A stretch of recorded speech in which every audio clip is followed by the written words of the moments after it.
Man, what a main event on SmackDown Live tonight. Another tag team match. Another stipulation. 2 out of 3 falls. WWE had a 2 out of 3 falls match last night in a 6-man tag. WWE had an elimination match tonight. Ooh. An elimination match with absolutely nothing on the line. To sell a storyline of Shane McMahon and his cronies getting some momentum heading into a meaningless pay-per-view. Folks, I usually come on here and in the beginning of these podcasts, I usually say something witty. I usually say something that generated some interest on this show. I usually come on here and immediately rant about something catastrophic that happened on these shows. You know, a lot of people wonder what Monday Night Raw would feel like, what Monday Night Raw would look like at 2 hours. Oh, Monday Night Raw has to go to 2 hours. If there was one thing I would change about Monday Night Raw, I would move it from 3 to 2 hours. Folks, why would WWE do that? Why are you wondering what Monday Night Raw would look like at 2 hours? All you have to do is watch SmackDown Live. This is how Monday Night Raw would look like at 2 hours. There's literally no difference. And it's a running gag. It's a fucking long-winded joke. I can't tell the fucking difference between Monday Night Raw and SmackDown Live. I can't. Nothing on this show is generating any fucking interest. And granted, they're Stomping Grounds. Granted, nobody gives a shit about it. Whose fault is that? It's WWE's fault. They only have themselves to blame. You know, WrestleVotes tweeted out today that a source that's close to the WrestleVotes account confirmed to them that WWE doesn't give a shit about Stomping Grounds. That they have a feeling when they are booking for Stomping Grounds or going into Sunday, the overall feeling of Stomping Grounds is reminiscent of the old In Your House pay-per-views from 1995 to 1996. I was a fan of those shows. They didn't really mean anything as far as the WWE pay-per-view calendar, but I enjoyed those shows. 4 or 5 matches, 2 hours. It was nothing more than a weekly television show for WWE that premiered on pay-per-view. That's all it was. But those shows were a lot more exciting. Those shows were a lot better in 1996 than whatever the fuck we're getting right now. But how sad is that? How sad is that right now the mentality in WWE is one of 1995. One of the worst creative years in the history of WWE. Awful. It's absolutely awful. I really don't know what to say. There's no interest. My interest really is stomped into the ground. Thank you, Vince. I don't give a shit about this show. I don't give a shit about any characters on Raw or SmackDown. Seth Rollins is boring. Kofi Kingston is boring. Dolph Ziggler is boring. All of your heels are absolute fucking jokes. There's not one solid heel on these shows. Seth Rollins is wielding a steel chair. Nobody comes out to say anything about Seth Rollins. They just overlook it and book him in the main event with Kofi Kingston and Sami Zayn, Kevin Owens. Unreal. WWE has this flavor of the fucking week where an elimination match and a 2 out of 3 falls match are the hottest things in the company. For what? For what? You already ruined the Elimination Chamber match. How many battle royals did you have this year that meant nothing? Now you're going to ruin stipulations? Fucking ridiculous, man. I don't know what to say about SmackDown anymore. I really don't. Nothing makes sense.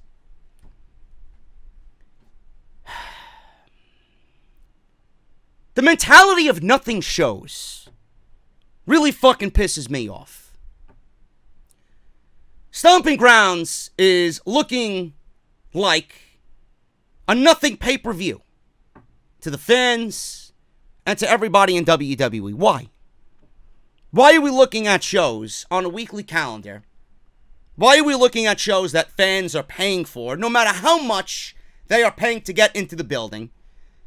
Why are you looking at shows that fans want to be invested in and should be invested in? Why are you looking at these shows as nothing shows? Why is everything that you do, and I mean this, why is everything that you do absolutely fucking lifeless? From the creative writing, to the mockery that we see on these shows, hidden in plain sight. And why do the wrestlers look like they don't even want to be there? They just go through the motions. It's like, let me get through the fucking day. Let me get through the night. Let me collect my paycheck. Let me hit the road, go back to the hotel room, and do it all over again. I don't know, man. I don't look at anything that is a wrestling show, a nothing show. If you're putting on a show for somebody and it's advancing storylines, you better put all of your fucking effort into telling the best fucking story that you possibly can. And I want to know that you fucking care. And I want to know that the wrestlers fucking care. Nobody cares. So why should I? Why should I care? Why should you care? Why should anybody care about Stomping Ground? Awful. Most talented fucking roster that WWE has ever. And there's not one fucking person on this show that we, as a fan base, can look up to and look to as face of this show or face of these shows. There's not one guy, even everybody that you called up from NXT, the Alistair Blacks, the Ricochets, the Almases, everybody. They have even fallen into the trap of mediocrity. It's because the people that book these shows, the people that handle the talent, don't know how to. Stomping Grounds is a fucking joke. I don't understand why it's so easy for us. And I'm going to rant. I don't know why I'm ranting. It's fucking going to fall on deaf ears anyway. Why do we need a Stomping Ground? Why do we need a Stomping Ground? WWE has the WWE Network. They could do whatever they want. They could do whatever they want. Why are you struggling to put together a 4-hour pay-per-view on Sunday with 2 weeks of build? They have so many resources and they refuse to be creative at all. Why not bring back a Saturday night's main event? Why not bring back a Sunday night heat? Why not skip the fucking pay-per-view and give me something with actual meaning and prestige behind it? Who the fuck is going to go to a venue and watch a Stomping Grounds pay-per-view? Why are you coming up with a new pay-per-view name to begin with? I don't get it. Out of everything that you got coming out of WrestleMania, this is what you come up with? What happened to the good old days where WWE came up with the King of the Ring?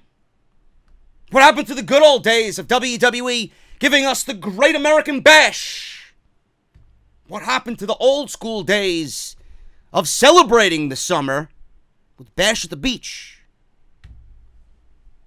I don't know why WWE refuses to be creative and have fun with everything that they have at their fingertips. I've talked about this. I've talked about the pay-per-view calendar. I've talked about how WWE should make them seem important. But they don't. They don't.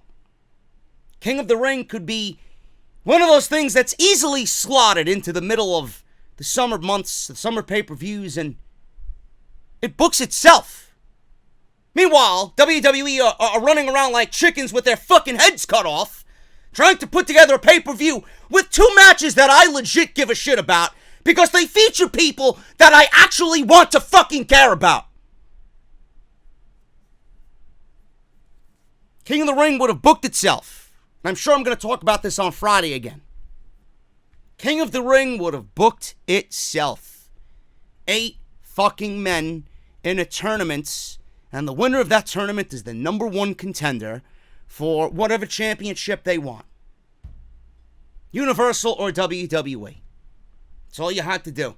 There's your 3-hour pay-per-view right there. How stupid do you look trying to put together this fucking pathetic garbage on Sunday night? What about a Bash at the Beach pay-per-view where WWE kicks off the summer? They always want to talk about the biggest party of the summer.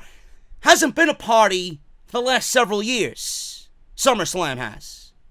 Or hasn't been, I should say. WWE should kick off the summer with the Bash at the Beach or the Great American Bash, end the summer with SummerSlam. I don't understand what's so difficult. I don't understand why there's so little care, so little effort. Just go through the motions. It's as if they really are on summer vacation. I know all the complaining that I do really doesn't go anywhere. It doesn't do anything but entertain you guys. It doesn't do anything but stay in our circle. Whomever might be listening, if you're a notable name, if you're somebody in the community that has some power and some pull and some audience, if you're somebody that's got a verified check mark on social media, it does nothing. Because whatever I say here falls on deaf ears. But whatever is said here is truthful, honest, and it comes from a very disgruntled WWE fan. Why? Why do you look at everything so lifeless? And here I am every fucking week, only wanting and hoping that the 5 hours that I invest myself in with your fucking product, my only hope is that it gets better. And my only hope every week is the same thing every week. I hope I'm not wasting my time. But that question is answered on Sunday night. I know I'm wasting my time. I don't understand it, man. It's like WWE is giving AEW fuel. They're legitimately saying, hey, AEW, we don't know what the fuck we're doing anymore. Come on in. We're going to start sending fans your way. That's exactly what WWE is doing. WWE is lining up fans for AEW. They're making it easy for them. The more WWE continues to put on this fucking horrendous garbage every single week for 5 hours, AEW grows stronger and stronger, and they're not even lifting a fucking finger. They're going to be in Daytona Beach for Fyter Fest. They're going to be in Jacksonville for Fight for the Fallen. They're going to be in Chicago for All Out. What happens when All Out just completely destroys Double or Nothing's records? What happens when All Out gives AEW the momentum it needs to go into TNT a month later? What are you going to do then? You're going to come to your senses then? Or are you going to recognize that the threat is real and you need to be on top of your game right now? I don't get it. Pro wrestling is something that we, a fan base, are craving. AEW is giving us pro wrestling. People everywhere want pro wrestling back. What the fuck is WWE? How could you have Kofi Kingston and Seth Rollins on back-to-back shows and legitimately nobody gives a shit about them? They don't look important. They don't feel important. How do you have 5 hours of weekly television and not one fucking heel stand out as top of their league? How do you have a tag team division that's non-existent? How do you have a women's division that is dying a miserable death ever since WrestleMania? And everybody just bats a fucking eyelash. Oh, don't worry about it. If you don't like it, don't watch it. Meanwhile, everything that you're doing is adding up, one on top of the other. And it's making AEW stronger. And Cody, Matt, Nick, Kenny, Brandy, Tony, they haven't even lifted a finger. They have not even lifted a fucking finger. So what are you really doing here? Are you proud of the product that you're putting out? Seriously. Are you proud of the product that you're putting out? Everybody that's leaving the fucking venue after 205 Live, are you proud of the product that you put out? You as a fan, are you proud that you spent your money? Some people back-to-back nights. Are you proud that you sat there? Awful. That's my fucking rant. I can't take this shit no more, man. I really can't. For the first time, I think this is the worst I've ever felt. This is the worst I've ever felt in 279 episodes this coming weekend of Off the Script. This is the worst I have ever felt as far as a content creator goes in covering this product. This is the fucking worst I have ever felt in covering WWE. I don't want to sit here. I don't want to be here. I don't want to watch it. But I've made this my livelihood. I've made this my job. I've put myself in a situation and a position where people look upon me because they don't want to watch the shows. I don't want to watch tonight's show. I wanted to be on Destiny 2, fucking grinding with my guys, trying to get to 750 light so I could be raid ready.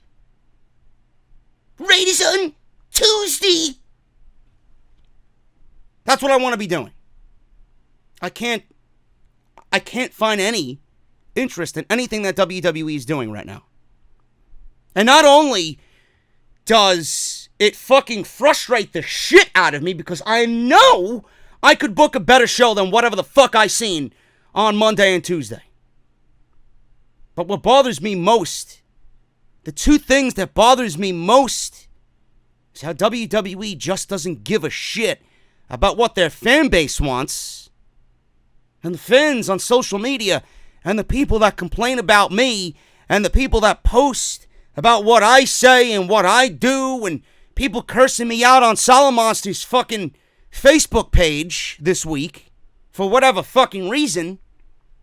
How nobody sees the actual issues with the show and I'm the one that's got to get chastised. I don't know what type of wrestling fan you are, but clearly, you don't know what the fuck you're watching. Both of these shows are absolute fucking nightmares to sit through. This is not professional wrestling. This is downright embarrassing to watch. And for the simple fact that SmackDown and Raw have been so fucking bad for so long, why you would not want AEW to come on in and steal the majority of WWE's thunder is absolutely mind-boggling to me. I can't wait. The more WWE continues to do what they're doing, AEW grows stronger and stronger and stronger.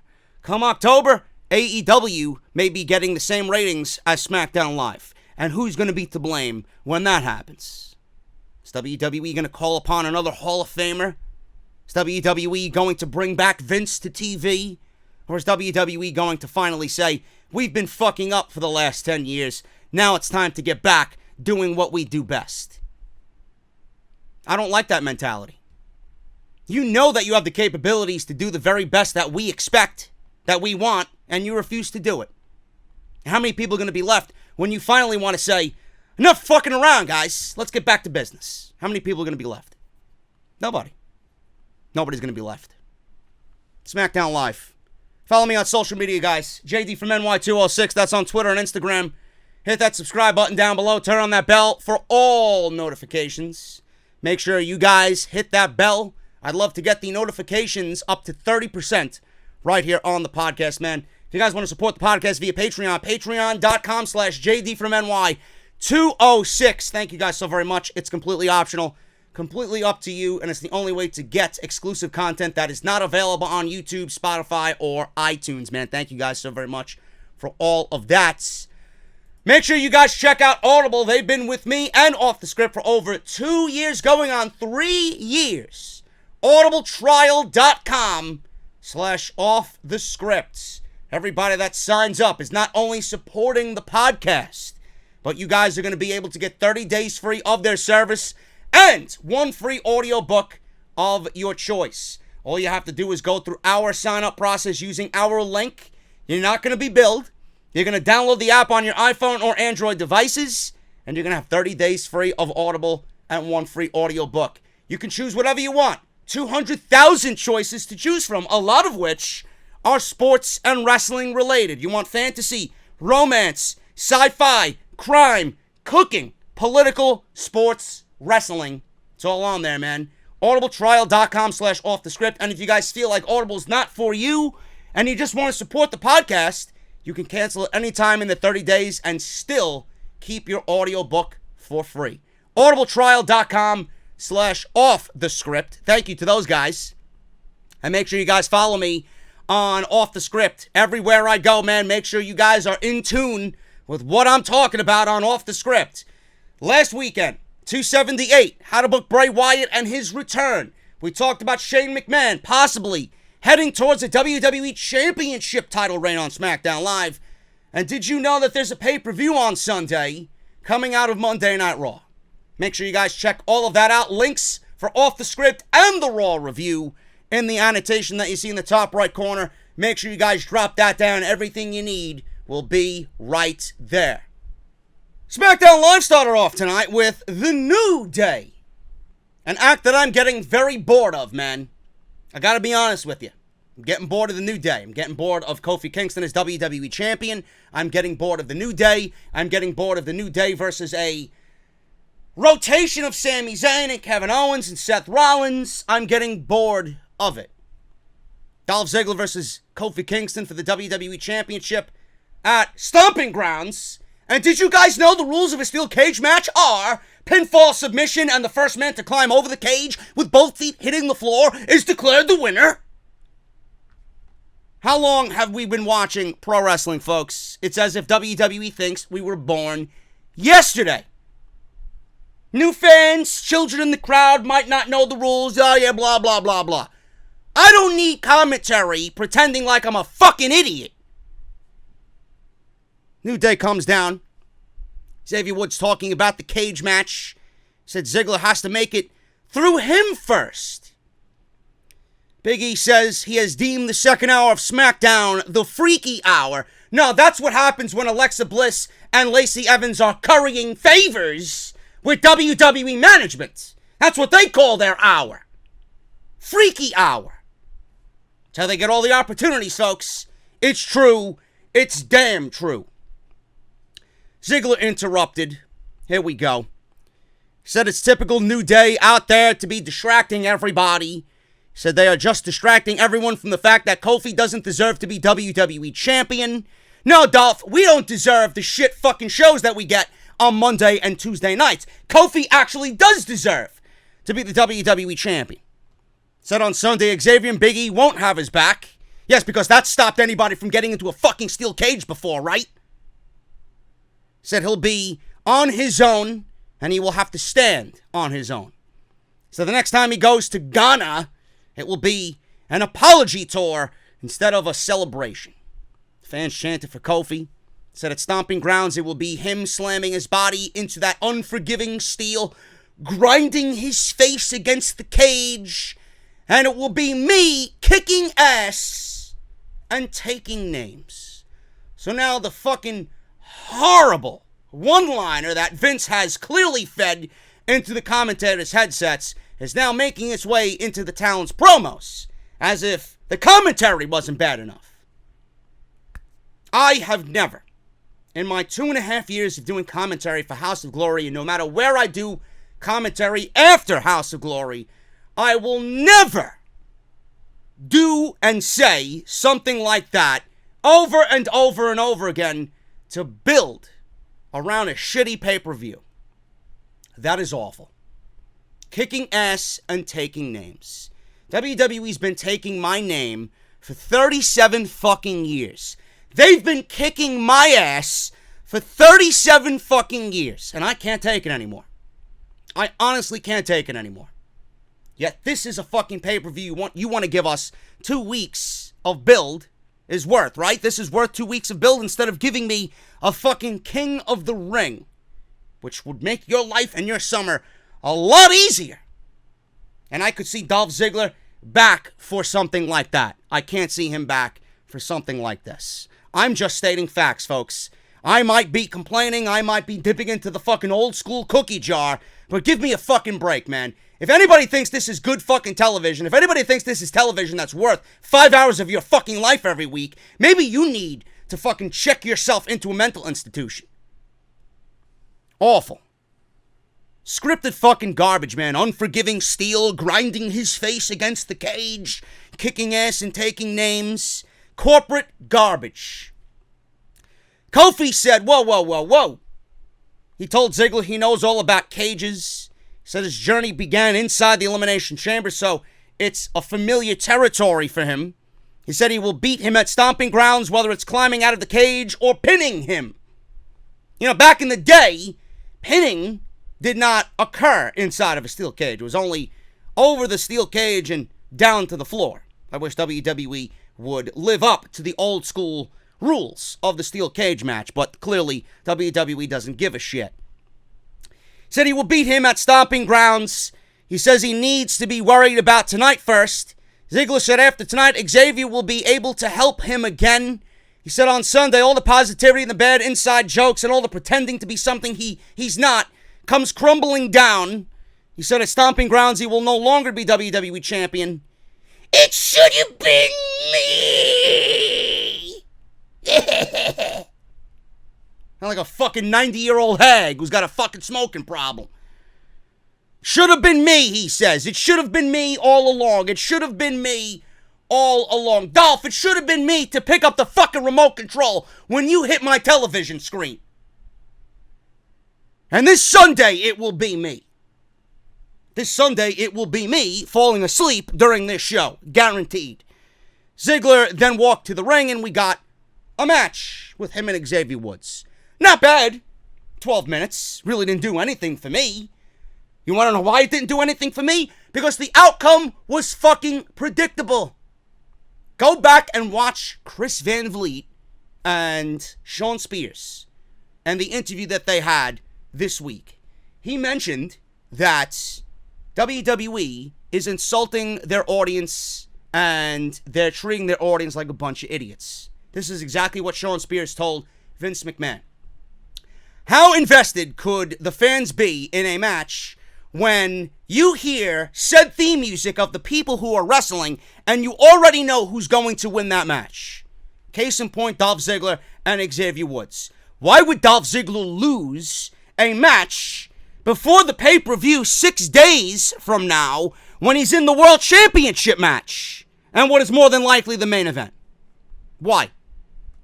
Why would Dolph Ziggler lose before he has to fight the WWE Champion? This is what we're doing all night on SmackDown Live. Because we already know there's no investment there. There's no investment there. Ziggler won this match. Zigzag, twisted and torqued Xavier's arm around the top rope, super kicked him while Xavier was on the top rope, and that was it. 1, 2, 3, Dolph Ziggler wins. Corey Graves said, and I quote, because I had to write this down, "This might be the most dangerous Dolph Ziggler that they've ever seen." That doesn't make a Dolph Ziggler that I'm interested in watching. Legitimately, why is he back? I still don't know. Again, I will say this, and I'll probably say this on Friday or Saturday when I cover this fucking prediction show. 6 months, 7 months is not a long enough time for Dolph Ziggler to be away for us to miss him. Seriously. He needed to be away for 2 years, 3 years. Dolph Ziggler, I'm going to say it again, Dolph Ziggler would have been perfect for AEW. Absolutely fucking picture perfect for AEW. Really. That's what he needed to do. He needed to reestablish his name and reestablish how great he really is in that ring. And I'm going to say, Dolph Ziggler is fucking one of the best. I've been saying it. Dolph Ziggler is one of the best wrestlers that they have in that entire fucking company. The look of Dolph Ziggler is something that I always admired. Dolph Ziggler's in-ring ability is something that I've always admired. When I look and watch Dolph Ziggler, I get a sense of my old-time favorites. That's a good thing. But WWE never really respected Dolph Ziggler. At all. He's nothing but a fucking pushover. He was clearly back for Saudi Arabia because WWE's creative has no fucking plans for Kofi Kingston. He was clearly back for a payday. He was clearly back because Kofi Kingston has nobody else. He merely is biding time until Kofi Kingston meets that one person on the WWE roster, whomever that may be right now. I don't know, because all the heels on this fucking brand, on this roster, are complete garbage. He's just biding time until Kofi Kingston loses that WWE Championship right before SummerSlam or at SummerSlam. That's my feeling towards that. But Dolph Ziggler should have went away, and if he was gone for an extended period of time, not 6 months, not 7 months, if he was gone for 2 or 3 years and came back, I might look at Dolph Ziggler a little bit differently than I look at him now. I don't give a shit. It should have been me. No, Dolph, it should have been you who actually gave a shit about your fucking wrestling career and made a new name for yourself while sticking it to these fucking people that never gave a shit about you. Should have been me? Yeah, it should have been you. And you didn't do what you needed to do. Moving on. Curtis Axel and Bo Dallas are standing outside of Baron Corbin's office because apparently Baron Corbin now has a position of power because he's looking for a fucking referee. Bo says it's a high-profile match and he'd like to step back into the spotlight. Shelton Benjamin was there next to him. Said he knows Corbin is just trying to use them to win a title, but he's open to using him. So out comes Matt Hardy. Matt Hardy looked left and said, "Senor Benjamin, you are next." Congratulations to Matt Hardy. Matt Hardy's having a third child with Rebby. Awesome. Bo Dallas and Curtis Axel, man, I look at these two and I wonder, why the fuck is Bo Dallas still a part of the B team, and why isn't he with Brother Bray? Why isn't he in the Firefly Funhouse? He fit right in there perfectly. Seriously. He would fit in there like a fucking glove. And Curtis Axel, again, I've been saying this for what seems to be forever. The son of Mr. Perfect. How the fuck could you go wrong with that? I really don't know. You know, I would love to see Curtis Axel back down in NXT. I really would. I think he would find a great home down there. But what the fuck do I know? The B team are nothing but losers. Alexa Bliss and a moment of piss. Alexa was on the stage with Nikki Cross. Nikki excitedly was standing there. Little Nikki. Little Nicole. Bliss shouted, "Coffee! Something I need to get through the 5 hours of mindless fucking television that WWE produces every week. Instead of having one or a sip, I have about 4. 2 on Monday and 2 on Tuesday." Bayley came out. She had Bliss's coffee. And she was drinking the coffee, flaunting it around. Saxton says it's kind of funny if you think about it. Graves says it was rude. Bliss told Nikki she told her how selfish Bayley is. Bayley denied her allegations. She told Nikki she's sorry to tell her that Bliss is just using her and isn't really her friend. Bayley stood and told Bliss she's tired of talking behind her back. So she dared her to say it to her face. So Bliss gets up from the chair. And Bliss gets in Bayley's face. Bliss says she knows the real Bayley. She said she saw through her in NXT when she started. She said no matter how hard she tried, everyone there made her feel like she did not belong. So she turned to the one supposed nice person, Charlotte. She mentioned Charlotte Flair by name. And everybody else made her feel worthless. She said Charlotte treated her with respect. She said she is out there now with her Bayley buddies, dressed like she just came out of Forever 21. You are not a hugger. You are a liar. I'm sorry, Alexa. Bayley might not be a hugger, but I don't see Bayley as a liar. Bayley might not be a hugger, but you are a manipulator. That's the way I see Alexa Bliss. Really. Not just per storyline, but really. Bayley said none of that happened. She told Bliss she'd do to Nikki what she did to Nia Jax and Mickie James. She said the truth is, you are just an entitled little princess who doesn't deserve a damn thing. Bliss says she's not entitled, she's just better than her. She said she's always been better than her because she has a natural gift. Bliss said she latches on to everyone to try to get a chance, but she's never needed anyone but herself to succeed. And now she's SmackDown Live Women's Champion. Bliss said she's a placeholder, and Bayley peaked in NXT. She said the one person she found so undeserving is now living out the career that she's always wanted. That triggered Bayley, obviously, to attack Alexa Bliss. Looked like, from my vantage point, I don't know if you guys seen it or you seen something a little bit differently, but I see something on Alexa Bliss's lip. And it wasn't what I think you're thinking of. It was some blood or a nice little shot from Bayley that probably connected a little bit too stiff. And Alexa Bliss seemed to really send one right back to Bayley. I know there's legitimate heat between Alexa Bliss and Sasha Banks. So, by association, I know that Alexa Bliss and Bayley probably have some deep-rooted issues as well. So, what happened here, even though it was cringe, and I didn't really like what was said here, a lot of it touches on, I believe, what both of them actually feel about each other. And I'm going to be on Bayley's side here. I don't give a shit what you think about Alexa Bliss. Alexa Bliss has had somewhat of a decent career with absolutely no talent behind her. She can't wrestle for shit. I can't wrestle either, but I know what a fucking pro wrestler looks like, and Alexa Bliss is not that. Bayley is a professional wrestler.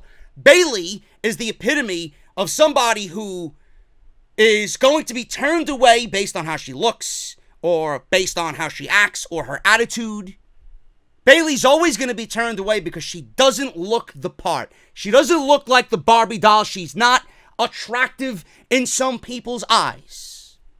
Beauty is in the eye of the beholder. But Bayley has a lot more fucking talent, a lot more skill, and a lot more reason for being a pro wrestler than Alexa Bliss. Alexa Bliss comes off like the type of person that wants to be a pro wrestler because it's cool. Alexa Bliss wants to be in pro wrestling because she can get away with a lot of things because of how she looks, and she knows that. She don't give a fuck what happens in that ring. I've never seen one Alexa Bliss match that you could actually call upon and say, damn, that was a fucking good match. I've never seen one Alexa Bliss match where you could actually go back and rewatch it over and over and over again. And don't give me the fucking bullshit of, oh, that's not what's important. Ridiculous. How many of your favorites that you hold close to the heart, how many of your favorites do you go back and watch on the WWE Network? How many of your favorites could you say, sit here without even thinking and recall the match that they had with who, where, what pay-per-view, what date it fell on, and where the fuck you were when you were watching said match? How many? Guarantee you every single one of them. How many of you could say that about Alexa Bliss? I can't. But you know what? I could say that about Bayley. Because I know where I was when I was watching Bayley versus Sasha Banks at NXT TakeOver Brooklyn. Where the fuck were you? Where was Alexa Bliss? Oh, that's right. Below Bayley, while Bayley and Sasha were carrying the women's evolution. Now what happened? Bayley is a product of shitty WWE creative. Alexa Bliss is the product of, oh, she looks good in leather pants. Let's get her on TV. Oh, she's blonde. Let's get her on TV. Alexa Bliss is good with the mouth in more ways than one. That's why she's on TV. This was fucking bullshit. This was garbage. It did play into the fact of what is going on, but I can't really side with Alexa Bliss on this one. Alexa Bliss comes off as a undeserving, snickering little fucking child who doesn't deserve anything. Because she's not good enough. She's good enough in other ways, but she's not as good as Bayley to be the pro wrestler. And that's something that a lot of people want to see nowadays. Don't give me your bullshit. Apollo Crews was backstage, and he came across Zelina Vega. He was looking for Andrade. So she was doing her makeup, she was looking in the mirror, and Apollo Crews is a terrible promo. I think Apollo Crews peaked in NXT, got called up to the main roster. Never seen anything again like I seen in NXT with Apollo Crews. When his contract's up, I think it's about time he goes somewhere else and reinvents himself on the indies and kind of gets back out there doing what we expected him to do. But that's neither here or there. She accused him of flirting with her. He said, "What? You have to be kidding me." So she went over and she walked slowly over to Apollo Crews and she started touching him very sensually. And Andrade came out of nowhere and blasted him with an elbow and then threw him into some production crates, and Apollo was laid out. While they walked away, while Andrade and Zelina Vega walked away, Chad Gable was over there taking notes. He was dressed in his Habib gas station-like attire, and I don't know if he was monitoring the situation with Apollo Crews or he was ordering 6 cases of toilet paper for the gas station bathroom. I don't know. Chad Gable. Either that or fucking produce down the produce aisle. We're all out of asparagus, Mr. Gable. Mark it down. We're also out of potatoes. Idaho white potatoes. Write it down. Take an inventory. Is Chad Gable. Moving on. The B team. Curtis Axel and Bo Dallas versus Heavy Machinery. This went 3 minutes.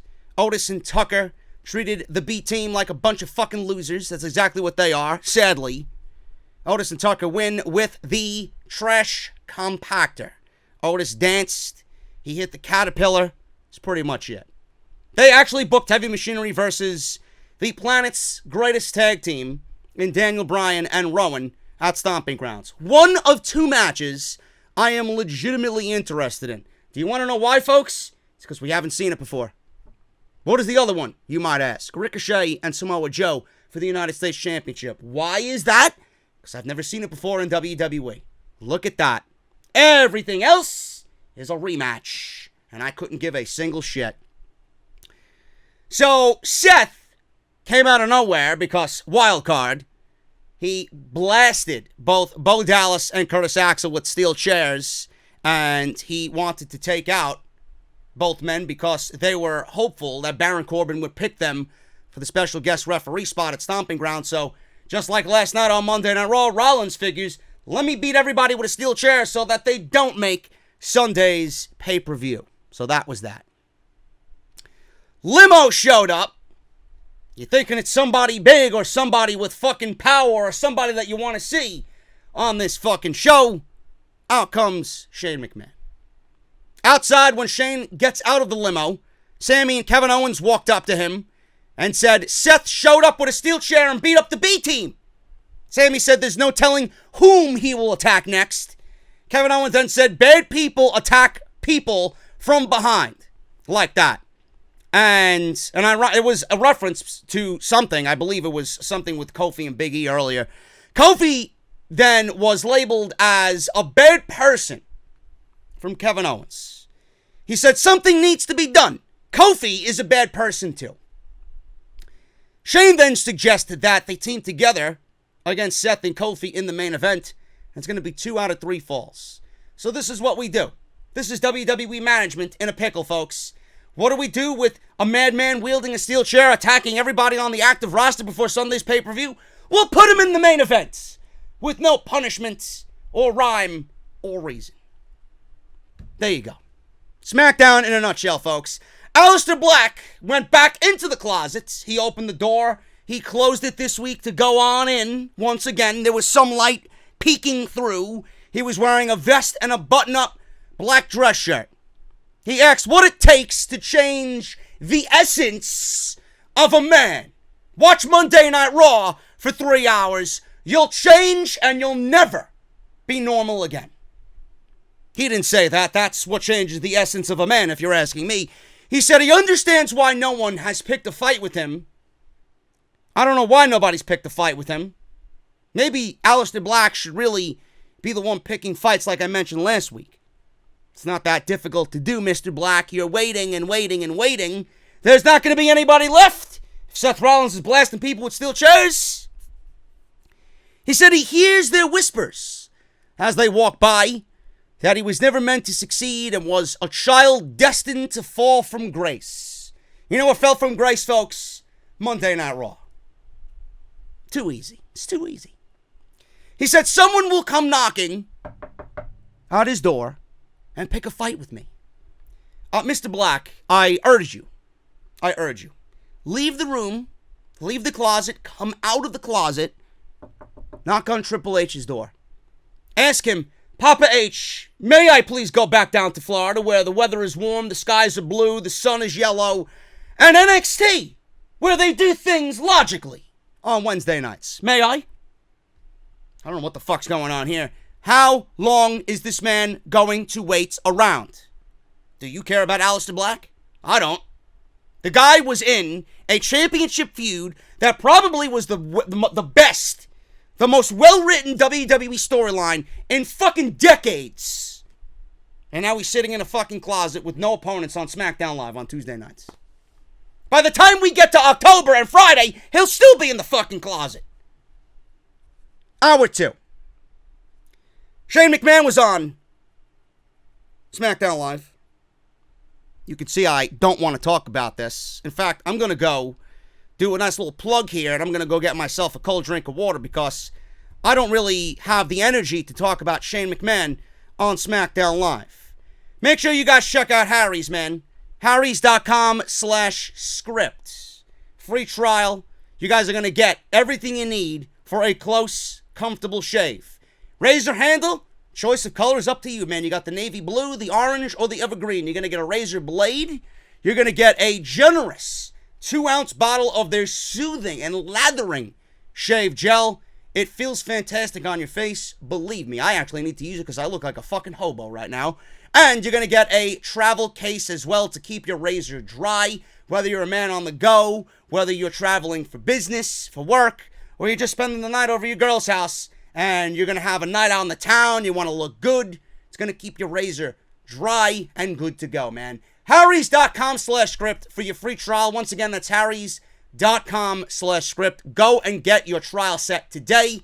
And believe me, over 10 million people have used Harrys. I want you guys to do the same. I want you guys to experience the best shave of your life, and that is with Harrys. Harrys.com/script. Shane McMahon made his way to the stage. Shoot me now. Shoot me now. Serenity now. Serenity now. If you guys ever watched that episode of Seinfeld where George's father said serenity now because his wife was a nagging bitch.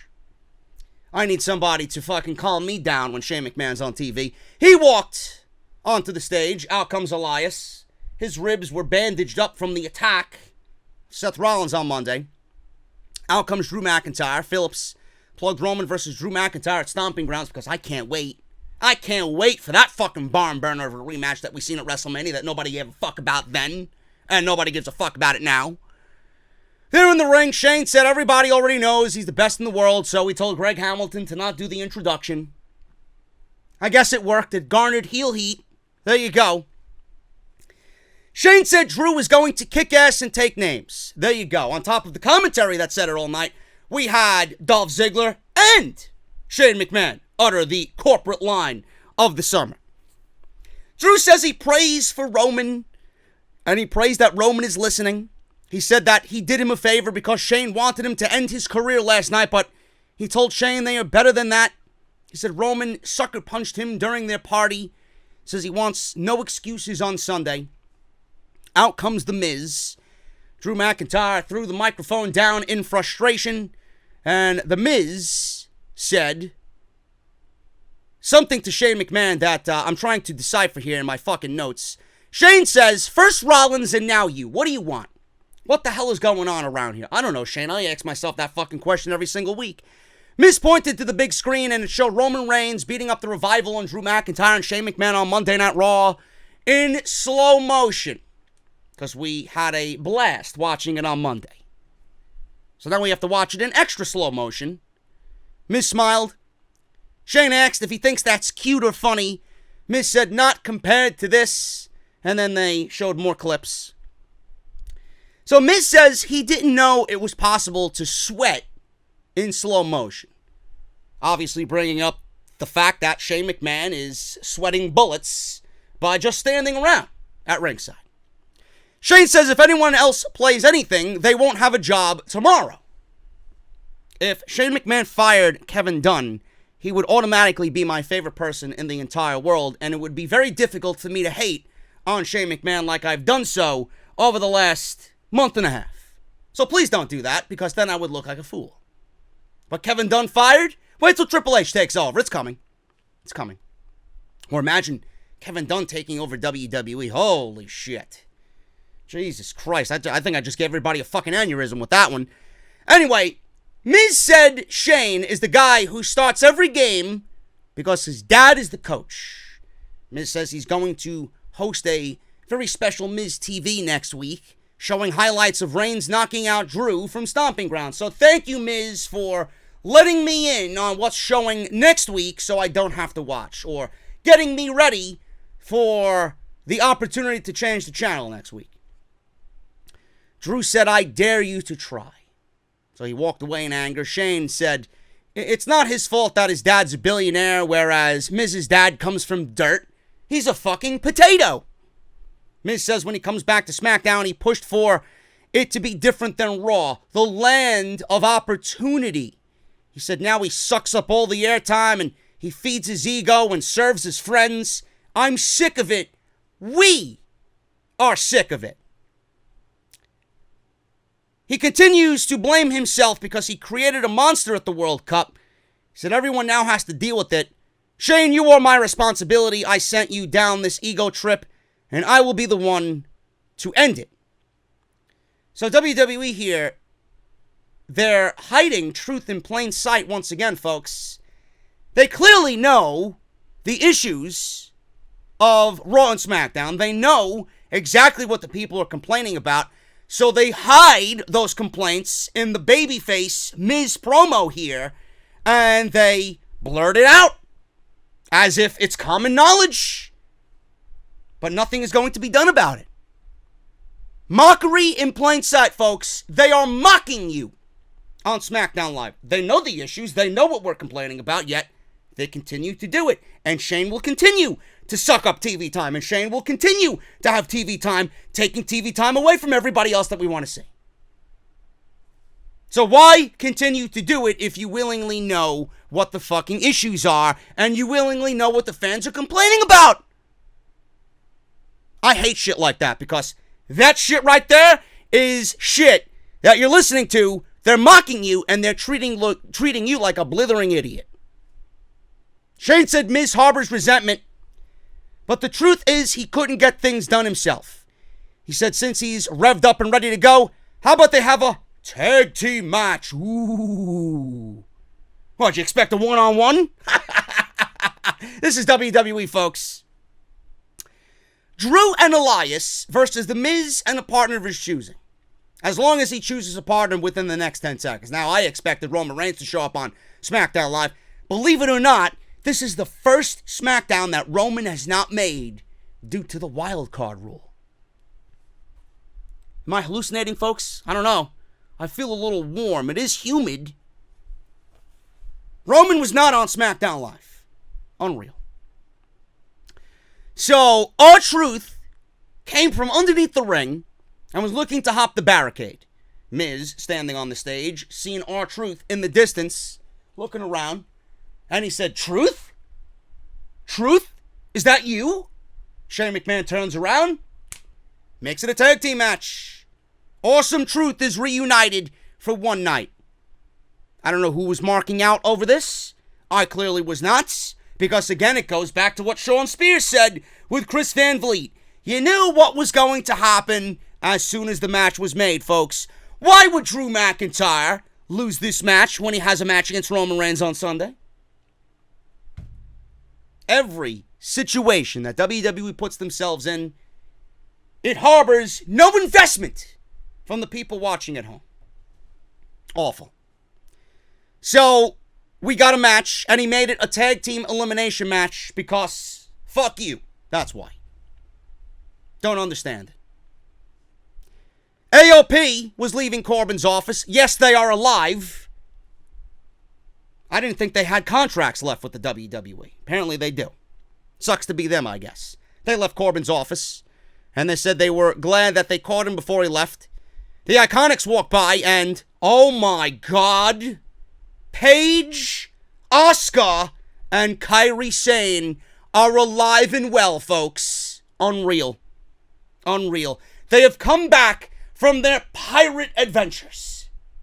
They visited Peter Pan. They visited the land of fucking make-believe. They wined and dined with Captain Hook. And here they are on SmackDown Live. So, they approached these three women, and they laughed at them. Paige then proposed a tag team title match, which we were promised about 3 months ago, and we never got. The Iconics said that they are the longest reigning, worst, most horrible tag team champions of all time, and that their calendar is full.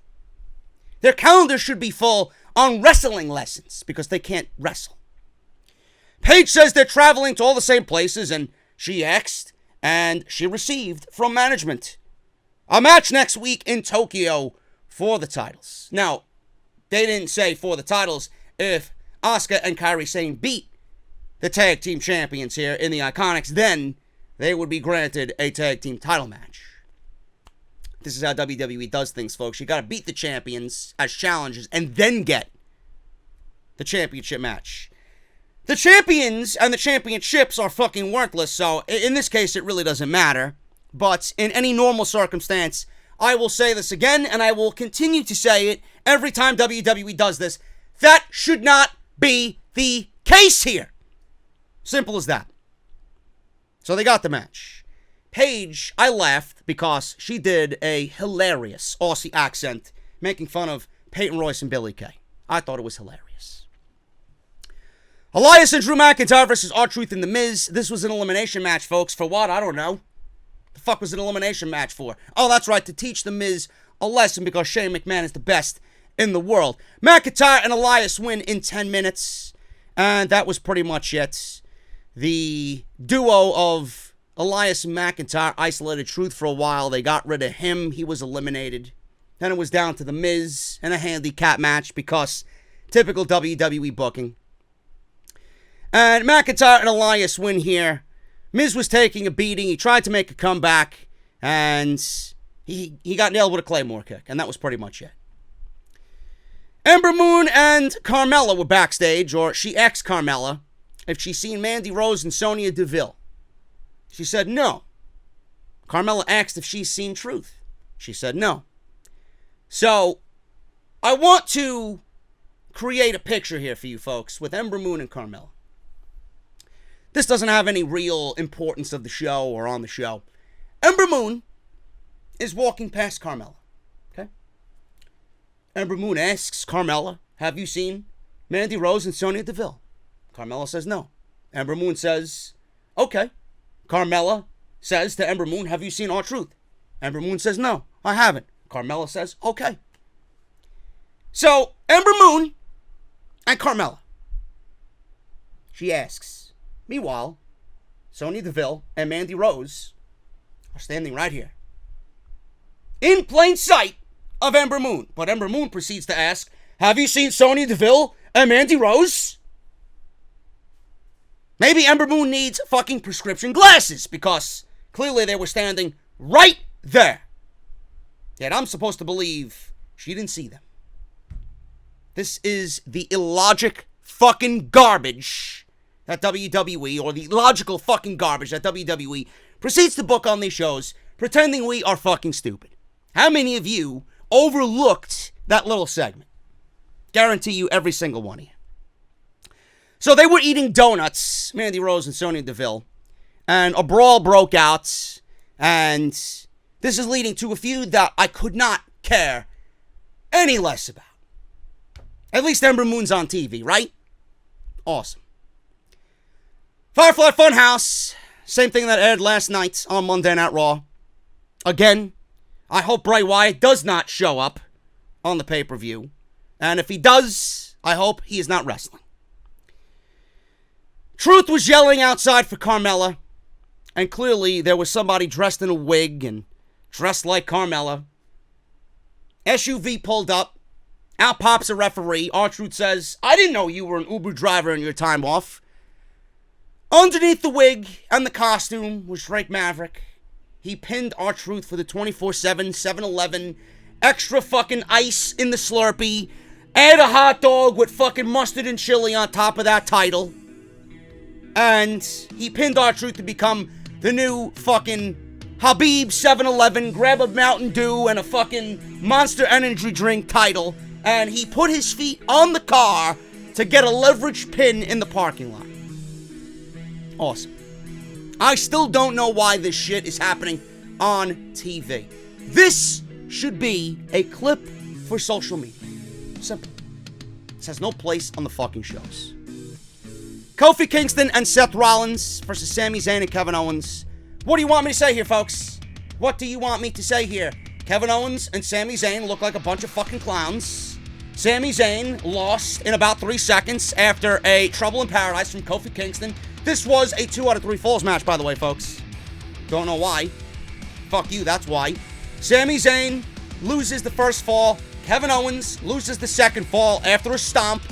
Did you expect Seth Rollins and Kofi Kingston to lose right before the pay-per-view in their championship matches? I would have loved to see Sami Zayn hit a fucking Blue Thunder Bomb and get a fucking pin, but fuck Sami Zayn. Sami Zayn and Kevin Owens are probably the most entertaining things on these shows. And how defeated does Sami Zayn look in WWE, man?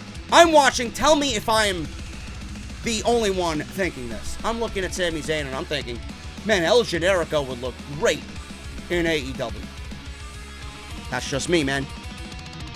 El Generico versus Angelico and whomever else they got over there. Seriously. Matches for fucking weeks with El Generico. You take a look at Sami Zayn from NXT TakeOver Dallas and Shinsuke Nakamura, and you compare him to now, completely different person. That was somebody who loved what they did. This is someone that hates what they do. Same thing goes for Kevin Owens, but signed a 5-year contract. I guess that money is too good to pass up. There you go. That's the difference between someone who loves this business and is complacent with WWE money. That main event right there. Awful. Stomping Grounds is this Sunday, and I couldn't give a single shit about what is going on outside the 2 matches that I mentioned earlier in the review. And I'm getting out of here, man, because I don't want to talk about this shit anymore. Thank God we got NXT tomorrow. Follow me on social media, at JD from NY206. Hit that subscribe button down below. Turn on that bell for all notifications. Patreon.com/JD from NY206. Make sure you guys check out Audible. audibletrial.com/offthescript. Harrys.com/script for your free trial or your $13 value set. It's not free, but you got to pay shipping and handling, but still, it's the best shave of your life, man. And make sure you guys check out my videos from Off the Script on the weekend, this past weekend, and Monday Night Raw from last night. We'll continue on with this shitty week that is WWE, as always, leading into Stomping Ground on Sunday night, man. Thank you guys so very much for all your supports. Hit that thumbs up. Let's try for 2,000 thumbs up, and I'll see you guys right back here for NXT. A lot of news coming out of NXT, man. You don't want to miss it, and we'll obviously cover tomorrow's show as well. Hit that thumbs up, and I'll see you guys for NXT tomorrow night. I'll talk to you later.